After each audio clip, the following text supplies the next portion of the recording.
Hello, કેમ છો ધોરણ 8ના વાલા વિદ્યાર્થીઓ? ચલો આપણે આજે પ્રશ્ન 3 સમજીશું. પાના નંબર 54 પર પાઠ 8 માં કહ एक कहानी. प्रश्न 3. एक दिन अकबर ने बीरबल से पूछा, बीरबल दुनिया में सबसे अधिक शक्तिशाली कौन है? तो हवे આપણે એની ઉપર એક વાર્તા સમજીશું. एक दिन अकबर ने बीरबल से पूछा, बीरबल दुनिया में सबसे अधिक शक्तिशाली कौन है? बीरबल ने कहा, जहाँपना, दुनिया में सबसे शक्तिशाली सूरज है. बादशाह ने पूछा, कैसे? तब बीरबल ने एक कहानी सुनाई. एक बार हवा, पानी और सूरज में बहस छिड़ी. तीनों स्वयं को सबसे अधिक शक्तिशाली बता रहे थे. एक देवदूत ने उन तीनों की बातें सुनी. उसने कहा, देखो, वह यात्री कोट पहन के जा रहा है. जो उसका कोट निकलवा दे वही सबसे अधिक शक्तिशाली है. सबसे पहले हवा आगे बढ़ी और तेज से चलने लगी. उसने तूफानी रूप ले लिया. यात्री का कोट फड़फड़ाने लगा हवा के कारण. उसने हाथ से कसकर कोट को पकड़े रखा. आखिर हवा ने हार मान ली. यात्री पूरी तरह भीग गया पर उसने कोट न निकाला. अंत में अब पानी ने अपनी ताकत दिखानी शुरू कर दी. जोर की बारिश होने लगी. यात्री पूरी तरह भीग गया पर उसने कोट न निकाला.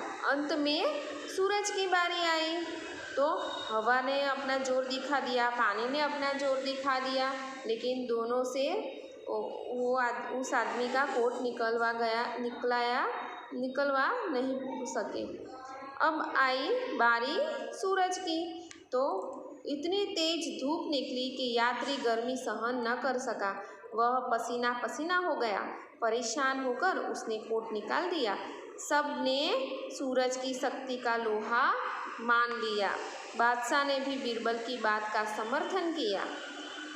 तो इस कहानी से क्या पता चला कि सूरज सबसे अधिक शक्तिशाली है. चलो હવે प्रश्न 4. अगर पाठशाला के सामने दुर्घटना हुई तो आप क्या करेंगे? अगर आपकी पाठशाला के सामने दुर्घटना होए तो आप पहले क्या करेंगे? तो अगर हमारे पाठशाला के सामने दुर्घटना होगी तो हम दुर्घटना स्थल पर पहुंच जाएंगे और इजाग्रस्त व्यक्ति को स्कूल में लाएंगे. प्राथमिक चिकित्सा पेटी में से दवा और मलहम पट्टी से उसका उपचार करेंगे.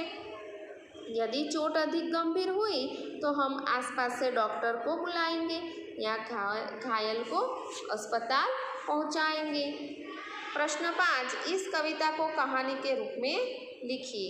હવે આપણે જે કવિતા સમજ્યા માં કહ એક કહાની. હવે એ આપણે કવિતા સમજ્યા, બરાબર. હવે એને આપણે વાર્તા સ્વરૂપે લખવાની છે, બરાબર. એક तो मैं वो आपको सुनाती हूँ, आप लिखना. एक दिन